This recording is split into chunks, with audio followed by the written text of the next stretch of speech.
Hello everyone, आज हम लोग हिंदी व्याकरण का एक बहुत महत्वपूर्ण टॉपिक पढ़ने वाले हैं जिसका नाम है कारक। कारक आज हम लोग देखने वाले हैं कि कारक किसे कहते हैं। कारक किसे कहते हैं। दूसरा देखेंगे इसके कितने प्रकार हैं। दूसरा इसके प्रकार और तीसरा daily life example. Daily life example आज हम लोग इस टॉपिक में पढ़ने वाले हैं कि कारक किसे कहते हैं, उसके कितने प्रकार होते हैं और डेली लाइफ एग्जाम्पल में हम सारे कारकों को किस प्रकार प्रयोग करते हैं। तो सबसे पहले हम लोग देखते हैं कि कारक किसे कहते हैं। तो कारक किसे कहते हैं, तो वाक्य में संज्ञा या सर्वनाम का क्रिया के साथ क्या संबंध है उसी को हम लोग कारक कहते हैं। वाक्य में कोई भी वाक्य में संज्ञा या सर्वनाम का क्रिया के साथ क्या संबंध है उसी को हम लोग कारक कहते हैं। वाक्य में किसमें, वाक्य में संज्ञा या सर्वनाम किसके साथ संबंध दिखाया जा रहा है। संज्ञा सर्वनाम का तो संबंध क्रिया के साथ क्या दिखाया जा रहा है, तो संबंध। वाक्य में संज्ञा या सर्वनाम का क्रिया के साथ क्या संबंध होता है उसी को हम लोग कहते हैं कारक। या फिर हम लोग उसको दूसरे शब्दों में इस प्रकार हम कारक का दैनिक जीवन में इस प्रकार भी उदाहरण दे सकते हैं कि जैसे जो शब्द हमें ये बताए कि काम कौन कर रहा है, किस पर हो रहा है और किससे हो रहा है, किसके लिए हो रहा है, उसको हम लोग कारक कहते हैं। एक हमारा किताबी भाषा हुआ कि वाक्य में संज्ञा या सर्वनाम का क्रिया के साथ जो संबंध है उसको कारक कहते हैं। दूसरा ये हमारा दैनिक जीवन में जो है उससे परिभाषा उठाया गया है कि काम कौन कर रहा है, करने वाला कौन है, किस पर हो रहा है और किससे हो रहा है और किसके लिए हो रहा है, उसको हम लोग कारक कहते हैं। अब इसको हम लोग एक एग्जाम्पल के तहत समझते हैं। राधा ने चम्मच से बच्चे को दूध पिलाया।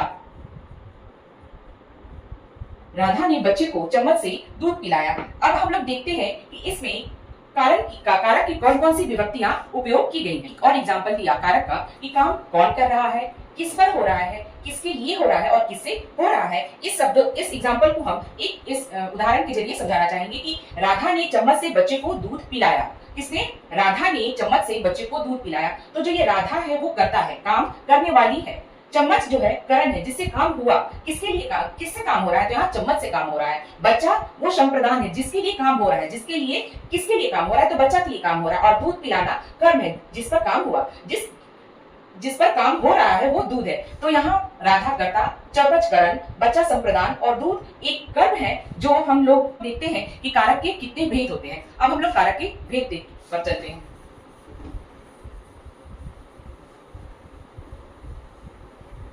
कारक के 8 भेद होते हैं। कारक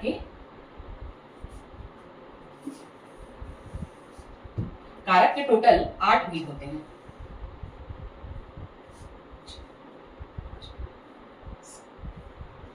सबसे पहले होता है कर्ता कारक। कर्ता, कर्म, करण। देखते हैं कारक के कितने प्रकार होते हैं। तो कारक के टोटल 8 प्रकार होते हैं। कर्ता, कर्म, करण, संप्रदान, आपादान, संबंध, अधिकरण और संबोधन। और अब इसकी पहचान है।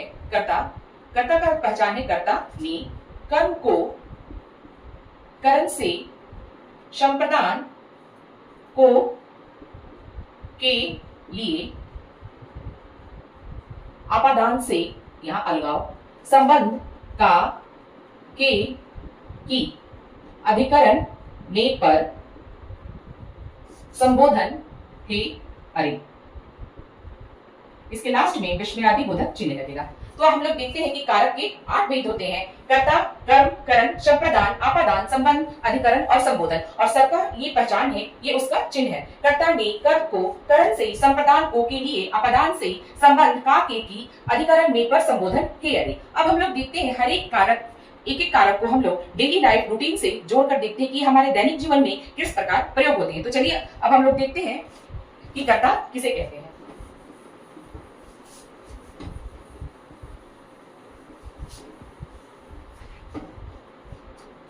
अब हम लोग देखते हैं कर्ता कारक।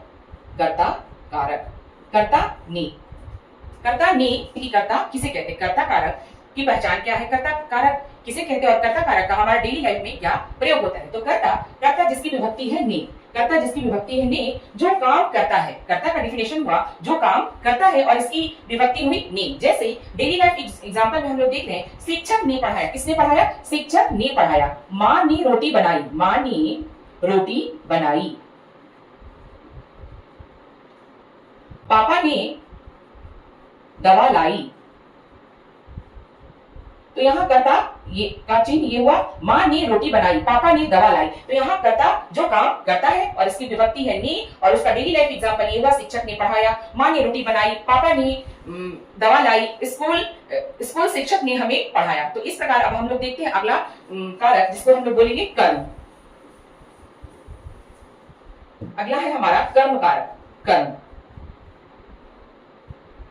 और इसकी पहचान है कर्ता ने, अब होगा कर्म को, कर्ता ने कर्म को, इसका पहचान है को। और को समझते हैं कि कर्म किसे कहते हैं, कर्म को विभक्ति क्या है और कर्म का डेली लाइफ में हम लोग प्रयोग कैसे करते हैं। तो कर्म का विभक्ति है को, कर्म का विभक्ति है को, और इसका डिफिनेशन है जिस पर कार्य होता है, जिससे कार्य होता है। जैसे एग्जाम्पल में है, मैंने किताब पढ़ी, रीना ने चाय बनाई, उसने एक मोबाइल खरीदी। तो यहाँ देखिए आप लोग, यहाँ किताब, चाय और मोबाइल, किताब,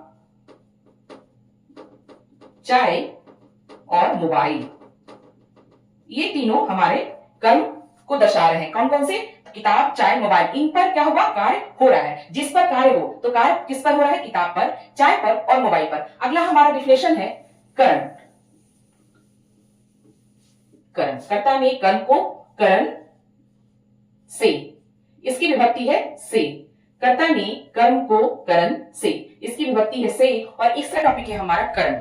करण, करण कारक में विभक्ति है इसका से, और इसका उदाहरण इसका परिभाषा है कि जिस साधन से कार्य किया जाए, जिस साधन से कार्य किया जाए उसको ही हम लोग करण कहते हैं। जैसे वो पेन से लिखता है, वो किससे से लिखता है, तो वो पेन से लिखता है। माँ चाकू से सब्जी काटती है, किससे माँ सब्जी काटती है, तो माँ चाकू से सब्जी काटती है। तो करण का मतलब है कि जिस साधन से कार्य किया जाए। यहाँ साधन क्या है, पेन है और चाकू है। अगला है हमारा संप्रदान कारक। संप्रदान कारक की विभक्ति है को, के, लिए, और इसका डिफिनेशन है जिसके लिए काम किया जाए या फिर किसी को कुछ दिया जाए। संप्रदान का डिफिनेशन है जिसके लिए कुछ काम किया जाए। जैसे पापा ने बेटे को खिलौना दिया, किसके लिए काम किया जा रहा है, तो पापा ने बेटे को खिलौना दिया। मैंने दोस्त के लिए चाय बनाई, मैंने दोस्त के लिए चाय बनाई। तो जिसके लिए काम किया जाए, तो यहाँ पापा क्या कर रहे हैं, बेटे को खिलौना दे रहे हैं, और मैं क्या कर रही हूँ, दोस्त के लिए चाय बना रही हूँ। तो अगला हमारा है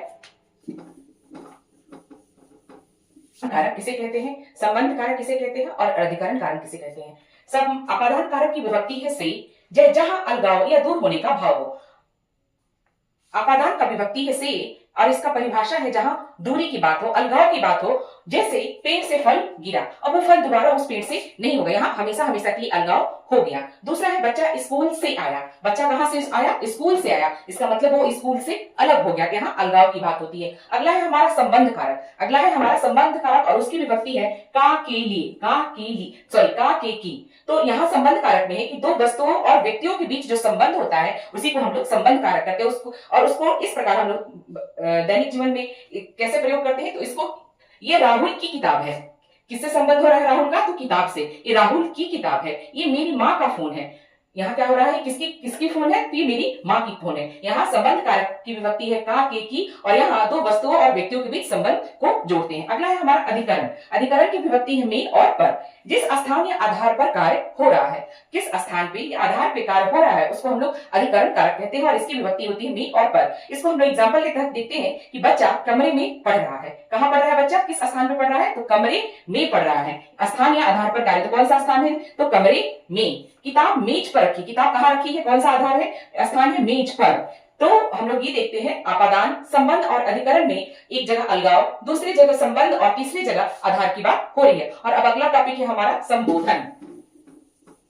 कारक की सबसे लास्ट है संबोधन। तो संबोधन का जो पहचान होता है वो हे और अरे है। संबोधन का परिभाषा हुआ कि किसी को बुलाया या पुकारा जाए उसको ही हम लोग संबोधन कहते हैं। जैसे हे भगवान मेरी मदद करो, प्रिय विद्यार्थियों ध्यान से सुनो, ओ मित्र तुम कहाँ जा रहे हो। तो संबोधन का मतलब है किसी को बुलाना या फिर पुकारना, और संबोधन की विभक्ति है ही और अरे। तो आज हम लोग देखें कि कारक किसे कहते हैं, कारक के कितने प्रकार होते हैं, और कारक प्रत्येक कारक को हम लोग अपने डेली लाइफ में किस प्रकार प्रयोग करते हैं। तो कारक, एक क्विक रीजन लेते हैं कि कारक जो वाक्य संज्ञा या सर्वनाम में क्रिया के साथ क्या संबंध है, उसी को हम लोग कारक कहते हैं। जैसे किसके लिए, किसके द्वारा, क्यों, ये कार्य को हम लोग कारक के तहत जोड़ते हैं। और कारक के 8 प्रकार होते हैं: कर्ता, कर्म, कर्ण, संप्रदान, अपादान, संबोधन, अधिकरण और संबोधन। ये सब हमारे कारक के 8 प्रकार होंगे। धन्यवाद।